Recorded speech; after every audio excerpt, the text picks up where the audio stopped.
The bureaucracy is terrified of Elon Musk, and it should be, because finally there's a reckoning underway. Let's dive into what's going on here. You've probably heard the media's, oh my gosh, what about all the sensitive information, the stuff that they try to throw out there to slow down Elon Musk is just absurd. I mean, I would say it's laughable, but this is pretty serious business, right? What Doge is trying to do is restore some sense of fiscal sanity and discipline to the federal government. And yes, it's not perfect. It's not an overnight fix, but you have to start somewhere. And starting at this place of looking at the most obvious waste, fraud, and abuse, clearly a smart move. What else are you going to do? So looking at this now, here's, first of all, Stephen Miller does a phenomenal job here laying out that they need to just calm down. Okay, everything is fine, and they need to stop being, meaning the Democrats, crazy when they make all these arguments against something. This should be a bipartisan thing. It's like we're looking at if the Treasury Department was on fire, I mean actually on fire, I would think that both parties would say, hey, we got to put out that fire. Fiscally speaking, it's on fire. Okay, we have spent way too much money. The debt is way too big, and we're wasting way too much money. And the numbers are mind-blowing. So we should be able to come together and say, this is bad, we want this to stop. But no, because Trump is involved, because they don't like the Republicans, all of a sudden there is this insane series of objections that keeps coming up. But here's how Stephen Miller handles it. Then why are you not celebrating these cuts? If you agree there is waste, if you agree there is abuse, if you agree there is corruption, why are you not celebrating the cuts, the reforms that are being instituted? Every day that no action is taken, the entire salaries of American workers that are taxed disappear forever. Stephen, let's calm down. This is not we're not having a debate. There's no reason about whether there are places. You are clearly trying to debate me, and I will be as excited as I want to be about the fact that we are saving Americans billions of dollars, that we are ending the theft and waste and grift and corruption, that we are stopping American taxpayer dollars from subsidizing a rogue federal bureaucracy that has been relentlessly weaponized against the American people. Okay, so yeah, I think it's quite clear that he knows how to handle the media. Stephen Miller is a brilliant guy. Honestly, one of the best people from the first Trump administration, and very happy to see him even elevated into a more senior role, though he's senior in the first Trump administration. Now he's Deputy White House Chief of Staff in the second administration. So much for us to hope for here in terms of the immigration policies that he's going to be pushing and other things. But this idea that Democrats are truly worried about what's going to happen to the information of Americans if it gets into the hands of Doge. This is the richest man in the world who's the most capable CEO and chief executive that we know of. I mean, there's some others who are very good, but Elon is the most impressive, has done the most. And the fact that he's even taking on this challenge, this should be looked at as a godsend. People should think that Elon and his team at Doge, and President Trump, of course, gets all the credit for putting them in place, empowering them to do this. But this should be the answer to a prayer for our government. Instead, Democrats stand in the way. And right now, Doge is trying to get access to the IRS system. So Doge wants to audit the IRS. And in response to this, Democrats are saying, oh, but what happens when you get access to all of this sensitive information? Quote, risk to taxpayer, this is from the Wall Street Journal, the concerns that Democrats have, risk to taxpayer privacy, the integrity of the tax system, and filing season operations. So some IRS field agent in one of their many offices all over the country, they have access to all this stuff. They can harass you. They can ruin your life. They can throw you in prison. But the real problem is Elon Musk looking at the enormous expenditures of the IRS and what it has been doing and who has been audited and not audited. And all, that we can't have. How is there effective? How is there meaningful oversight over the executive branch if, in fact, Elon Musk and acting on behalf of the president can't see what the federal government's doing? That's the part of this that I think everybody is waking up to now, and it has to do with the federal bureaucracy when there's a Republican president is opposed to the president, and I'll dive into that here in just a moment. But our sponsor here is Preborn. You know, the news is moving so fast, it's easy to get distracted and not remember the areas we can have an immediate impact and to help. Here's something you don't hear much about, but continues to matter a great deal. The battle for unborn children being brought into this world versus succumbing to abortion.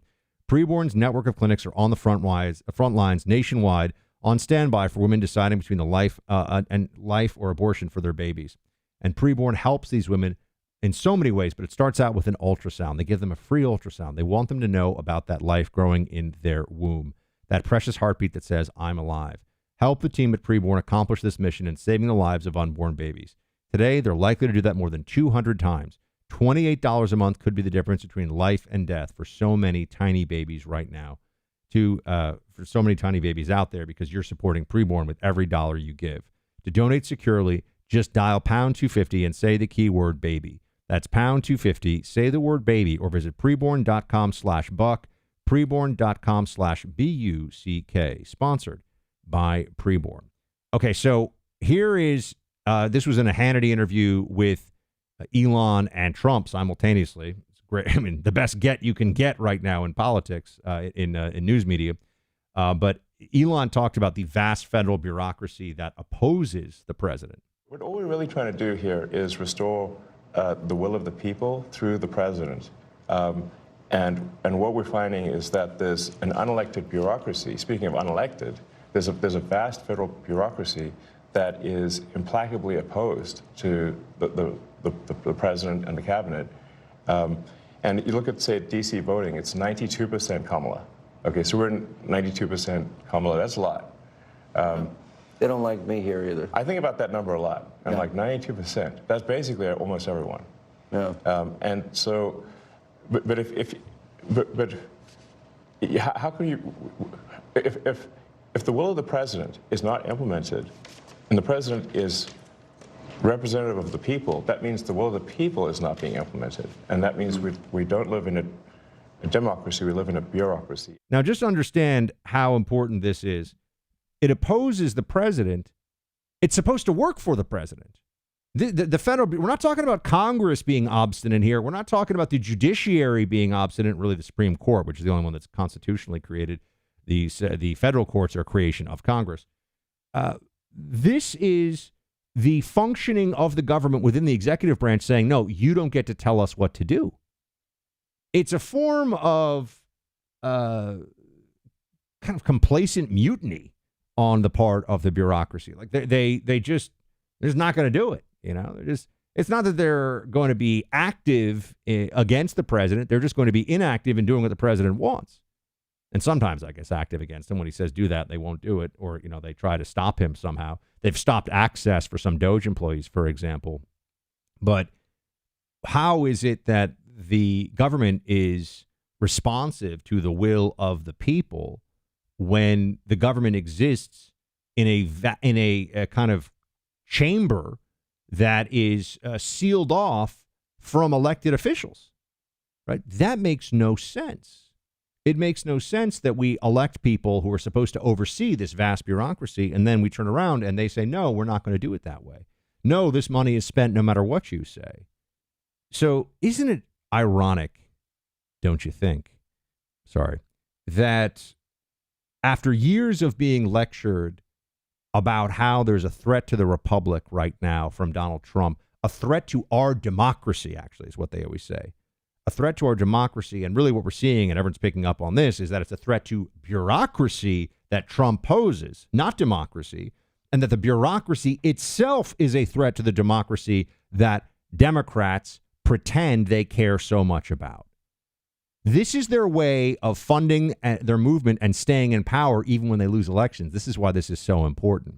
Elon pointed out in that interview with Sean Hannity's interview, that 92% of D.C. voted for Kamala.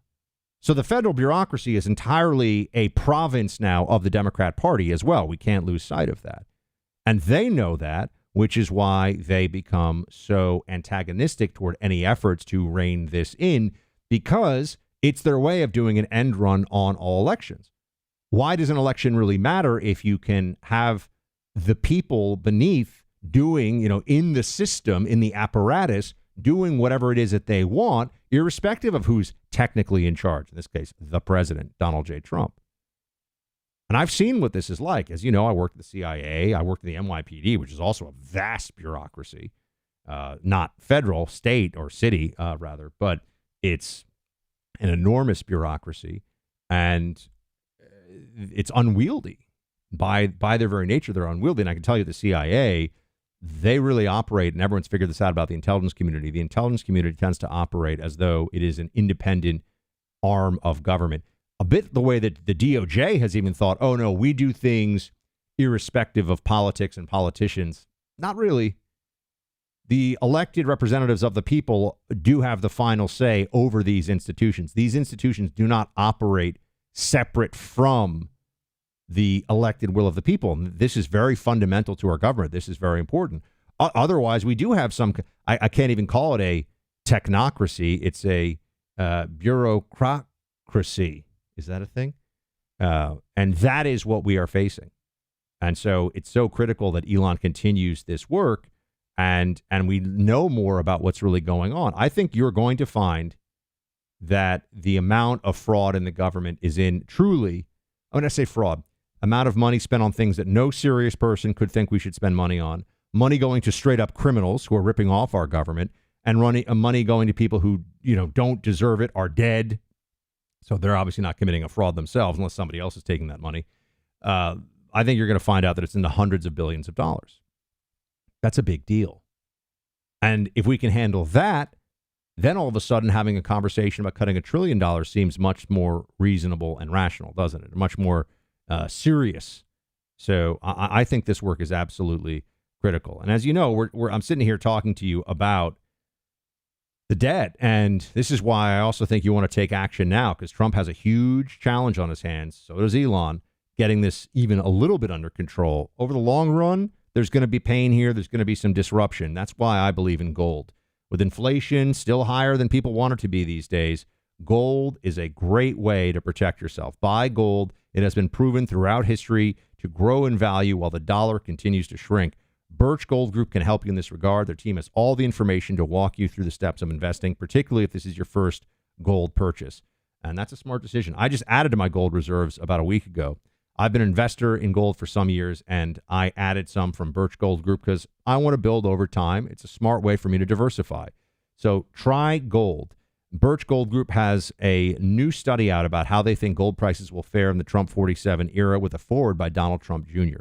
To get your free copy, along with Birch Gold's free information kit, text my name, Buck, to the number 989898, or go online to birchgold.com/Buck. Text my name, Buck, to the number 989898, or go to birchgold.com/Buck for your free copy, The Ultimate Guide for Gold in the Trump Era. There's no obligation, only information.